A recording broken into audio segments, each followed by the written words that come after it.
Have you ever wondered what life would look like with no childcare and how it would affect your family?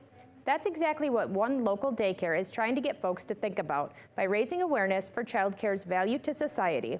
It's called A Day Without Childcare. Trista Eklund, the program director of Oak Tree Early Learning Center in Arbor Vitae, said things are changing quickly in the childcare industry, and unfortunately, it's happening at the expense of families. Currently, a lot of the state funding that is being given to childcare centers is being cut substantially, or eventually in the near future, it's going to be going away. And unfortunately, it comes back then on families where it's requiring childcare facilities to then raise their rates. Leaving families to weigh their options between working multiple jobs to afford childcare and provide for their families, or become a stay-at-home parent and face alternative financial hardships. Because they simply can't afford childcare costs anymore. Lisa Larson, a parent at Oak Tree, shares her thoughts. If we didn't have childcare, it would be detrimental to our family. I have 3 different occupations. I don't have any family up here, like grandma or grandpa, to help out. Josie's been with these wonderful people for since 3 months old. So if we were not to have childcare, I wouldn't be able to work and I wouldn't be able to provide for my family. Our current tuition prices goes based off of age group. Under 3 is $320 for a full-time child, and our full-time for over 3 is $285 a week. Even at this rate, with rising inflation costs for things such as food, childcare is becoming unprofitable from a business standpoint. I think my biggest thing that I want everybody to remember is that all of these children that are being cared for right now are our future. They are our future construction workers, our future doctors, our future lawyers. They are our future teachers. They are our future, and we need to be able to continue to provide quality care for them with the help of everybody, the state included. Trista said there is something you can do to help. Anybody who has a child in a child care facility, I encourage them to write a letter to the legislatures and write a letter to your state and let them know what it would look like for you and your family if you did not have child care. Reporting from Vilas County, Shauna Johnson, Newswatch 12. Did you know that the average cost of childcare in our area is almost up to $300 a week per child? Leaving the question, why is it getting so expensive just to be able to go to work? Well, let's unfold the problem. Lizzie Gilman, a mother of 3, said even with a 2-income household, it doesn't cut it. She recently had to leave her job because she just couldn't afford to work. I was looking at childcare where it was like almost $300 per child. And that's $900 a week, and that is like the majority of my paycheck, which I can't afford to do. So pulling Sage out of daycare and staying home with all 3 of my smaller children for the summer was like the best option for me right now. Lizzie knows firsthand the problems in childcare as she was working at the Youth Development Center in Rhinelander. She said it's unfortunate, but one of the reasons there is such a long wait list for childcare is due to not having enough staff. There are a lot of staffing issues in the childcare facility where staff are working overtime, 5 days a week, 50 hours a week just to cover like people not being there. And the wages in childcare are just lacking, where people can't even afford to do childcare as an option career because you're just not making enough. Abby Klein, the School Age and Mission Advancement Director at the YMCA in Rhinelander, spoke on behalf of the Youth Development Center and the Oneida County Child Care Coalition Project. The business model of childcare has always been kind of broken. It's never truly been a business where you can make a profit or turn a profit on. Emergency relief funding such as Child Care Counts was implemented during the pandemic, but those state-funded programs are coming to an end. It's really helped them stay afloat and then meet the rising costs of essentially life in general, because gas, groceries, all of that has gone up. Abby said kids go through a lot of consumables, from food to activities. With funding being cut, she fears having to revert to staff providing for the centers. A lot of child care facilities have been counting on those funds. Let's break it down. Say you are charging $200 a week per infant. To be able to work in an infant classroom with 4 infants maximum alone, you need to be a lead teacher. 200 times 4, $800. That $800 has to cover your staff's wages, which should be at a minimum $15 per hour, but there's few people that want to work for that. A lead teacher is required to have an associate's degree in early childhood education or a credential. They are not working for $15 an hour. They want to work more for like maybe 20 because they have that knowledge and expertise to deserve that livable wage. And this is just wages. That's not including providing supplies like diapers, wipes, formula, baby food, toys, and equipment such as cribs, high chairs, and even down to the simplest needs for activities like paint and paper.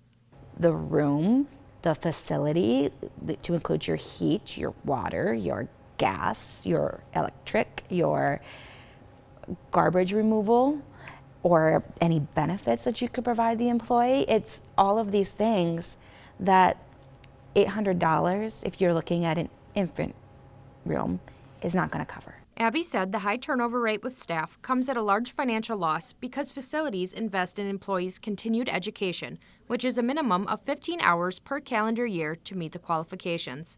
And when that loss happens, the facility must start over and invest in a new person. So, how does this affect the families who need access to childcare?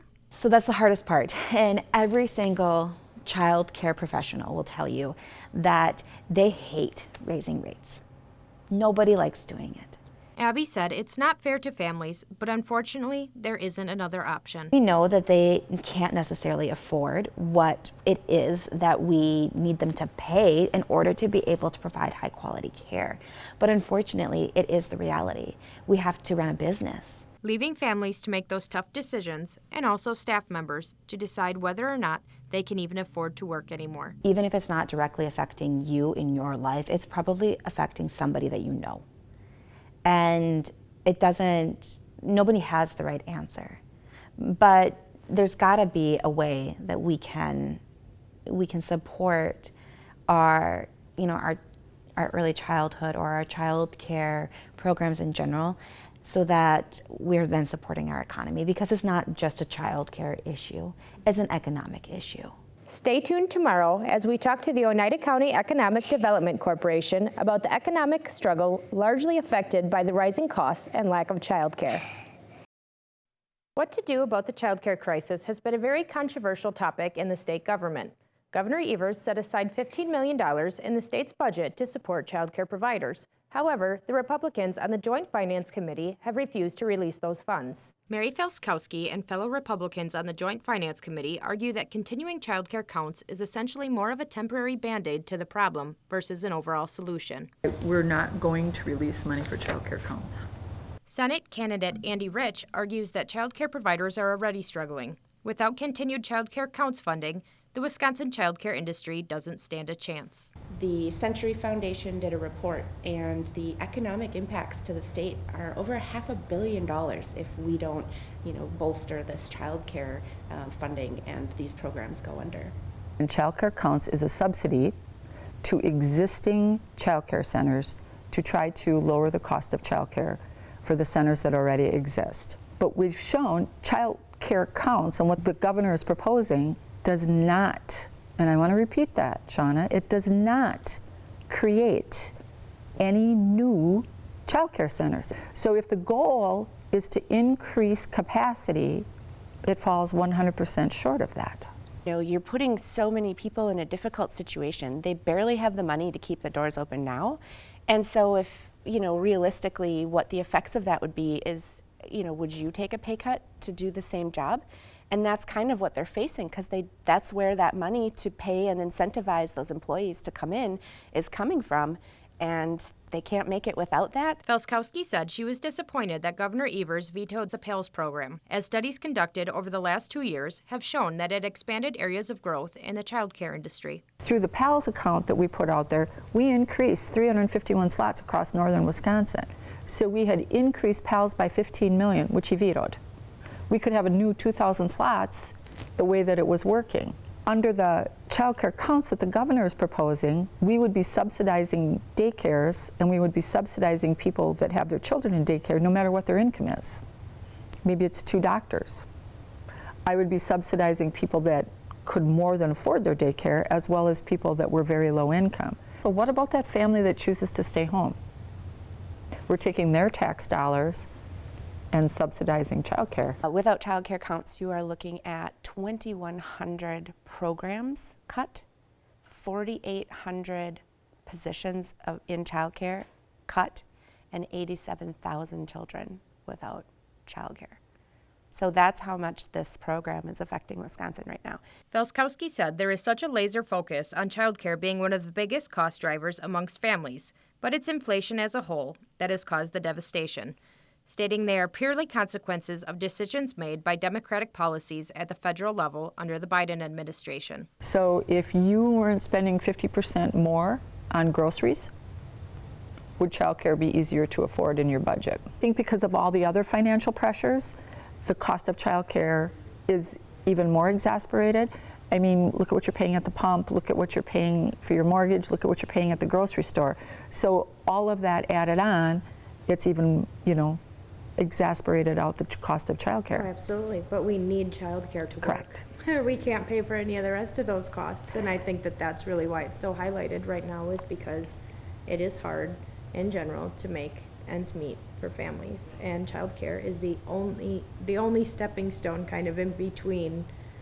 Can I even work, or do I have to stay? So, and I think one of the things you're going to see is, I think wages are going to have to go up to actually offset the cost of childcare, because if we see an exodus from labor market, wages will have to go up to compensate that. Everybody knows what it's like to work somewhere that's understaffed, right? That's something that everybody can relate to. And so if you're looking at 87,000 children without childcare, without this act, you think the shortage is bad now. Felskowski said the counter proposals that have been made may have not been entirely the correct solution, but neither is childcare counts. She said that there are enough people who are well aware that something needs to be done, but neither side has the right answer yet. And the governor is passionate on it, and he's passionate on children in schools, and I love him for that passion. Our side wants to give parents the money and let you spend it for whatever stage your children are in. And I think I like that idea, but I don't think either side has it right yet. Right. And I think we need to have more conversation around it. I just don't think either side has it right yet. Join me back here tomorrow for more.